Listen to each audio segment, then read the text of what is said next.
ముఖ్యమంత్రి జగన్ రెడ్డి జలగరెడ్డిగా మారిపోయాడు. ఆయన జగన్ రెడ్డి కాదు, జలగరెడ్డి. జలగ ఏం చేస్తుంది? ప్రజల రక్తం త్రాగి తన దాహం తెచ్చుకుంటుంది. వైకాపా ప్రభుత్వం ఏం చేస్తుంది?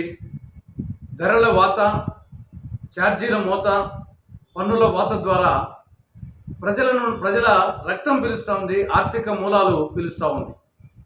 ఈ 5 సంవత్సరాల్లో ధరలు, ఛార్జీలు, పన్నులు పెంచడం ద్వారా 3 లక్షల కోట్ల రూపాయలు అదనపు ఆర్థిక భారం వైకాపా ప్రభుత్వం ప్రజల మీద మోపింది. మద్యం ధరలు, ఇసుక ధరలు, సిమెంట్ ధరలు, పెట్రోలు, డీజిల్, నిత్యావసర సరుకులు, ఈ విధంగా అన్ని వస్తువుల ధరలు విపరీతంగా పెరిగినాయి. ఆస్తి పన్ను పెంపు, చెత్త పన్ను విధింపు, ఆర్టీసీ ఛార్జీలు పెంచారు 3 సార్లు, కరెంటు ఛార్జీలు 8 సార్లు పెంచారు. మేము అధికారంలోకి వస్తే కరెంటు ఛార్జీలు పెంచను, ఇంకా తగ్గిస్తానని చెప్పేసి జగన్మోహన్ రెడ్డి ఎన్నికల ప్రచారంలో 2019 ఎన్నికల ప్రచారంలో చెప్పాడు. అధికారంలోకి వచ్చాక ఏరు దాటినంత వరకు వడమల్లన్న, ఏరు దాటినాక బోడి మల్లన్న అని నైజం ప్రదర్శించి 8 సార్లు కరెంటు ఛార్జీలు పెంచాడు. 50,000 కోట్ల రూపాయలు ఒక్క కరెంటు మీదనే అదనపు ఆర్థిక భారం మోపాడు. ఒక మాటలో చెప్పాలంటే జగన్మోహన్ రెడ్డి పాలనలో కరెంటు తీగ పట్టుకోవాల్సిన అవసరం లే, కరెంటు బిల్లు ముట్టుకుంటేనే షాక్ కొట్టే విధంగా కరెంటు ఛార్జీలు పెంచడం జరిగింది.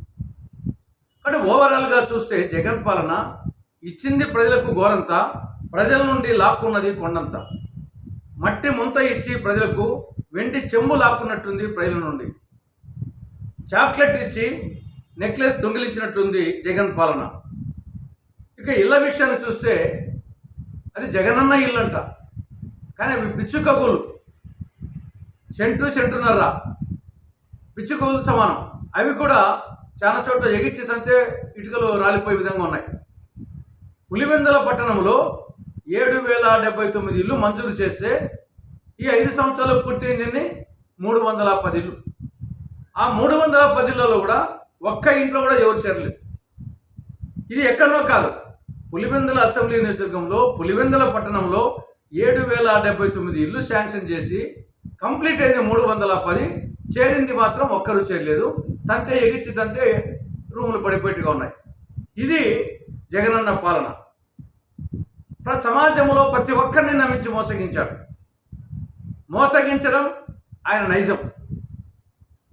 రైతులను మోసగించాడు, మహిళలను మోసగించాడు, ఉద్యోగులను మోసగించాడు, నిరుద్యోగ యువతను మోసగించాడు, అగ్రిగోల్డ్ బాధితులను మోసగించాడు. కాబట్టి మోసగించడం అనేది జగన్కు వెన్నతో పట్టిన విద్య. ఈసారి మళ్ళీ ఎన్నికల్లో ప్రజలను రకరకాల వాగ్దానాల ద్వారా మోసగించాలని చూస్తున్నాడు.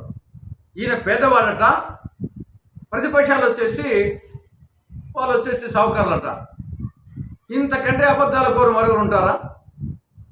మొత్తం దేశంలోని ముఖ్యమంత్రులకెల్లా 2019 అఫిడవిట్ ప్రకారమే అత్యంత ధనవంతుడైన. మొత్తం మిగతా ముఖ్యమంత్రుల ఆస్తులన్నీ కలిపినా కానీ ఈయన ఆస్తికి వీలు కాదు.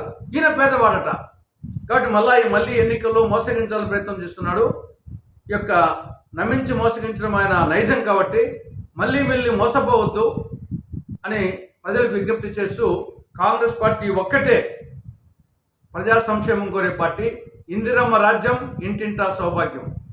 ఆ సౌభాగ్యం రావాలంటే కాంగ్రెస్ పార్టీని గెలిపించాలని ప్రజలకు కాంగ్రెస్ పార్టీ విజ్ఞప్తి చేస్తోంది.